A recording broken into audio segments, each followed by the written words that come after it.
Quinn Osborne of William and Mary getting ready here for the NFL draft, pursuing his dream of playing in the NFL. We just wanted to get to know you and to start off, tell me a little bit about that football journey. You growing up in Mitchellsville, Maryland. Where did that love of football come from? Yes, sir. I appreciate you, Hassan. I just want to say thanks for having me on today. First of all, but yes, I'm from Mitchellville, Maryland. That's the Prince George's County area. We call it PG County. From here. I would like to say we have some of the best athletes in the world coming out of here, NFL and NBA. We put out a lot of players every year just in this small county. So a lot of pride coming from this area in this county.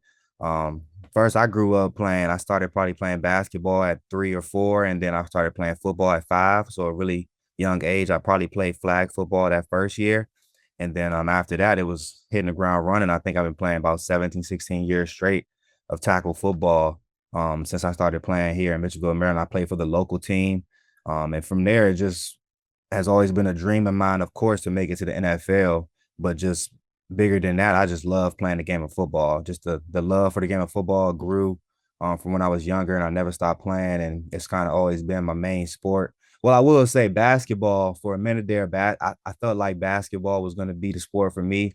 I had big NBA dreams at one point, but football always stuck right there.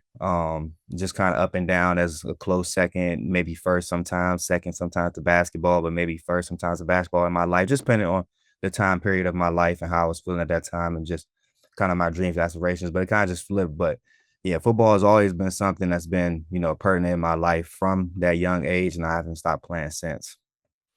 And speaking of basketball, I mean, I know that you're 6'2", 220 pounds right now, but were you always considered like a big guy? I mean, being 6'2", I guess, in high school, maybe being a little bit shorter, you weren't really playing too much in the paint, I don't assume. What kind of position did you play? That's kind of how I learned my basketball career was gonna end. Sadly. I played basketball my whole life. I felt like I was pretty good, but as a kid growing up, I was always one of the taller kids. I was always very tall, but I wasn't big. And you know what I mean? I was never really big. I was really scrawny, lanky type build, but I always been tall. So basketball, people were like, you probably gonna play basketball. So that's kind of where they got me. I ended up playing a lot of power forward and big man growing up. I played on the AAU circuit, played on all the circuits on AAU, high school ball, middle school ball. And then when I got to high school, I started realizing, okay, my guard skills may not be all the way up to point for me to play, point guard, shooting guard, which is what I'm gonna have to play if I keep playing basketball at 6'2". I'm thinking I'm tall, but then when you start playing basketball at a high level, you start realizing. And then that was the good thing is like playing in my high school, in my high school league called the WCAC. It's in football, it's the top two league in the nation. When I was in high school, it was one of the top two leagues in the nation behind I think the Trinity League and I think that's in California. So a lot of big time talent, but it was the same with basketball. They were one of the top leagues in basketball every year. So I kind of learned from there. When I seen 7-footers playing center and stuff like that, I was like, okay, this is probably going to be the end of me for basketball. So I played 2 years in high school, and then I made the transition to fully play football. Just because, like you said, I was on the skinnier side. I was tall, but I was on the skinnier side. Had a basketball type build, so I really felt like I needed to focus and transition all of my time and effort toward football, and it turned out pretty well for me. Yeah, definitely. I mean, the height you can't change that, but definitely the weight you can pack on some pounds and have a pretty successful career as a linebacker as you did in high school. So a couple years I got for you in high school. You started at varsity your junior year and senior year. That's when you started playing varsity football. Well, no, I started playing varsity my sophomore year actually.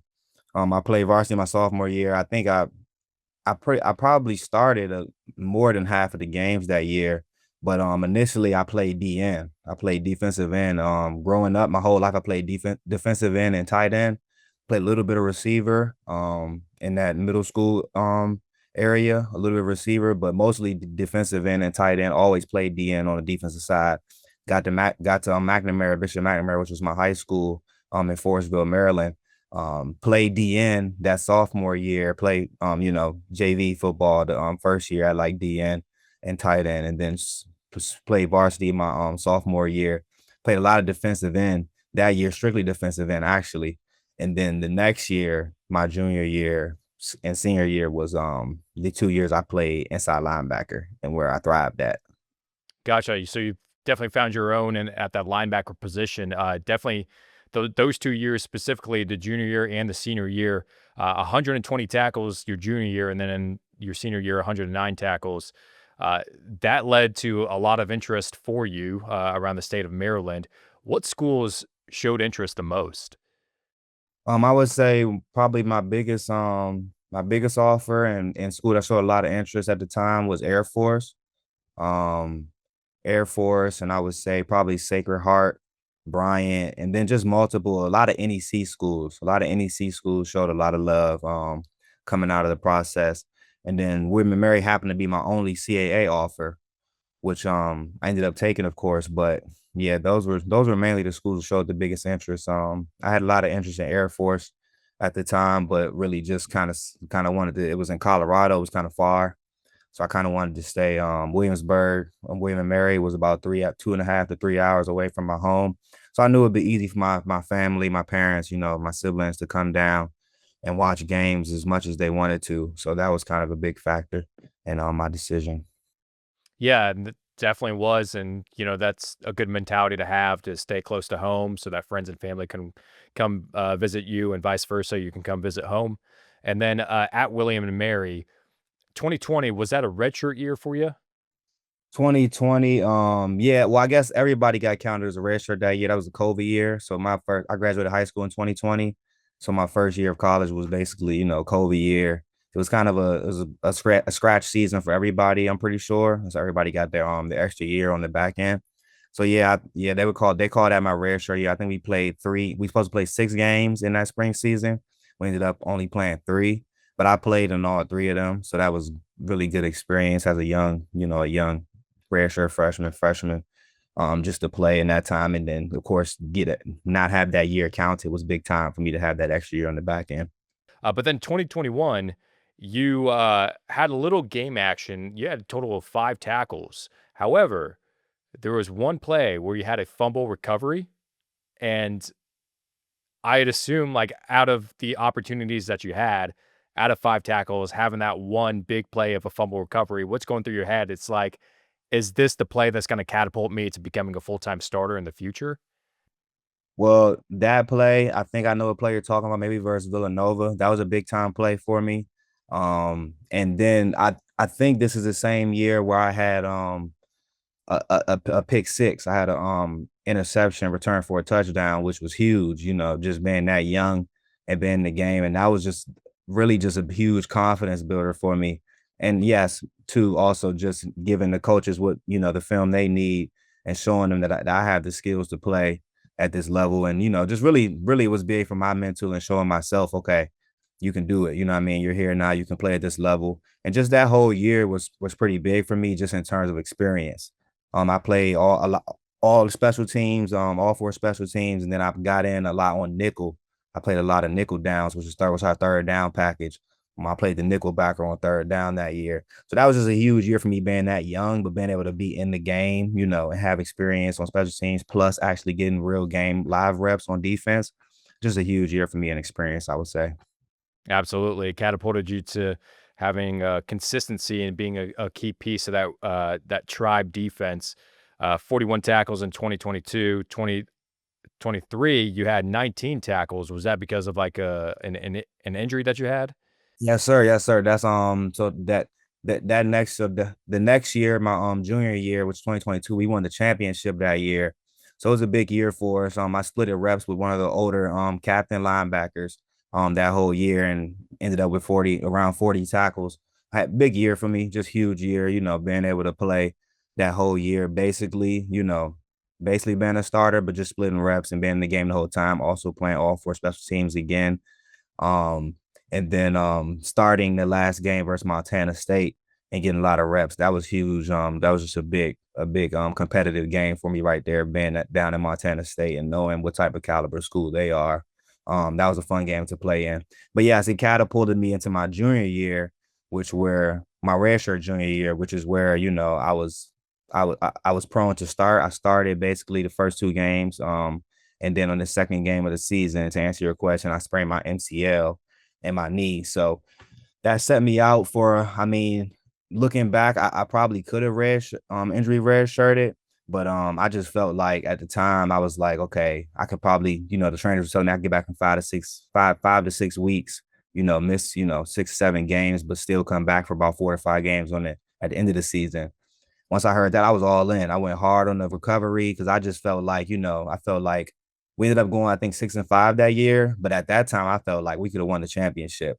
So I was ready to, it was basically just me being ready to get out there and play with my team, regardless of, you know, how, what it looked like when I came back. And that was kind of one of those deals where, came back and, some other guys that kind of stepped up and stuff. So my role kind of dwindled down a little bit. And then that's when, I played like the last 4 to 5 games, I think. And then, that was that season for me. But it led me into, a huge year for my last year. Because I was ready coming back now. I was hungry after that. Best ability is your availability.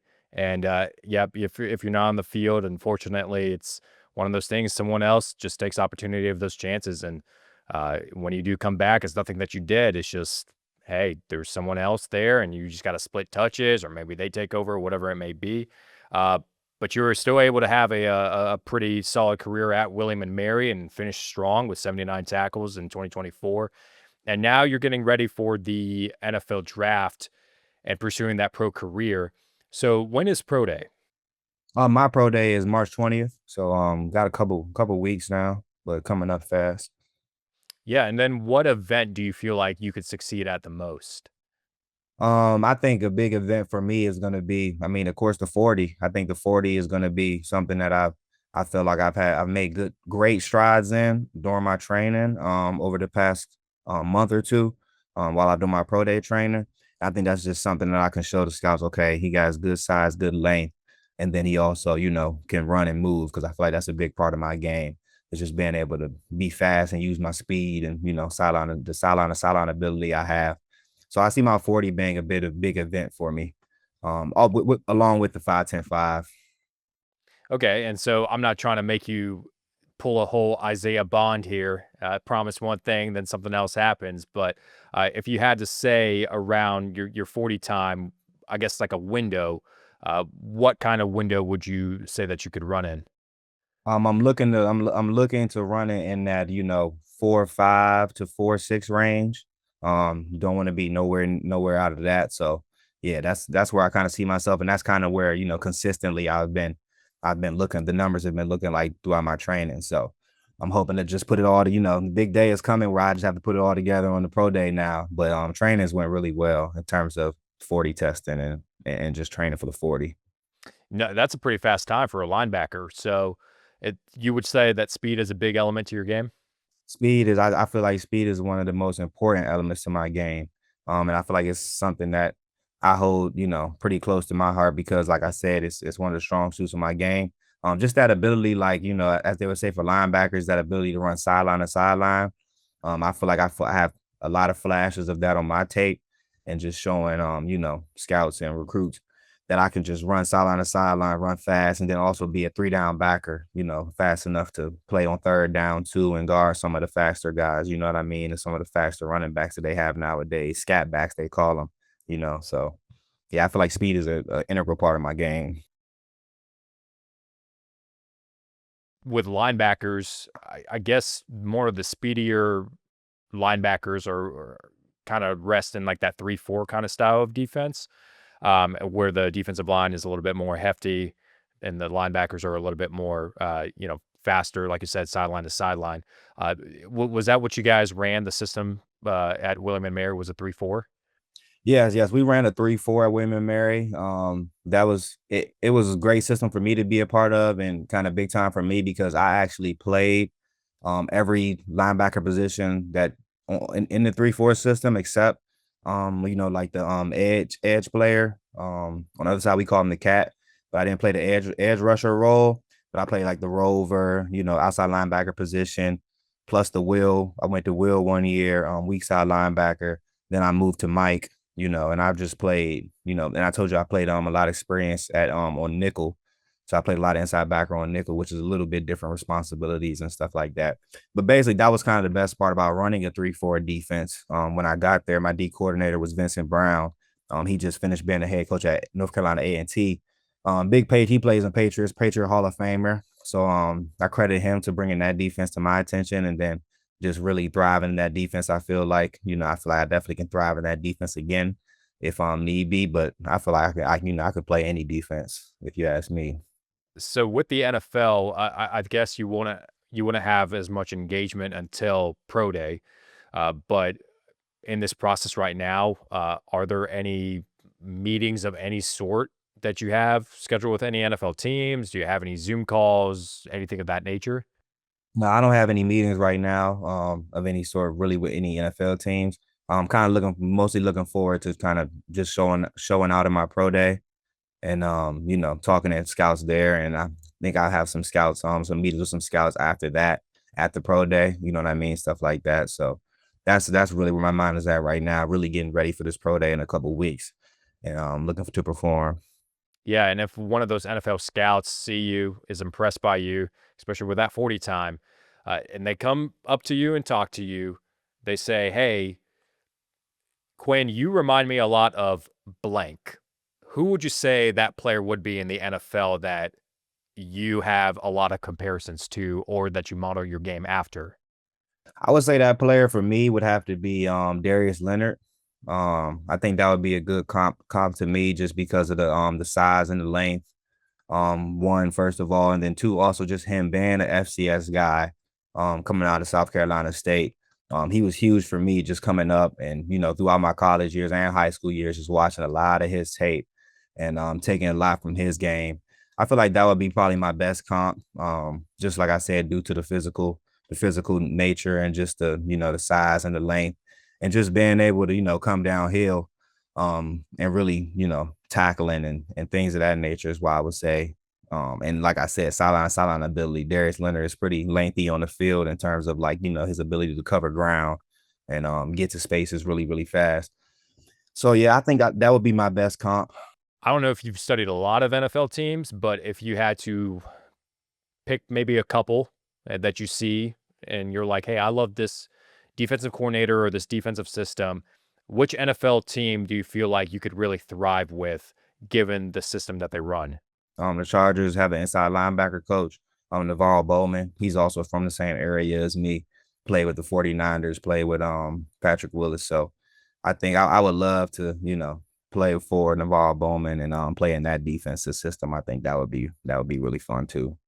Oh, of course, definitely a staple in the 2010s. Would be awesome to pick his brain. The final question I got for you, just to wrap it up, you've been selling yourself in this whole interview, hyping yourself up, but if one of those NFL scouts come up to you, you have a scheduled meeting, and they just ask you point blank, why do you believe Quinn Osborne should be a starting linebacker in the NFL? What's your answer? I believe Quinn Osborne should be a starting linebacker in the NFL. Due to my length, my size, the sideline ability I have to run the field, and just tackling ability. I feel like tackling is a key component of my game. And then in the fact that you're getting somebody who not only has an aggressiveness to him and physicality to his game, but also the mental aspect of it. I feel like I'm an intelligent football player. As I said, I played a lot of different positions in college, and it was pretty easy for me to get the playbook down and kind of learn the playbook. And just a true student of the game. I feel like I think you would just be getting somebody with a good all around tools that I have. Good answer. You definitely convinced me. So, Quinn, I appreciate the time. Best of luck in your journey, making it to the NFL, and no doubt about it. Hopefully, one day we can see you playing on Sundays. Yes, sir, son. I appreciate you.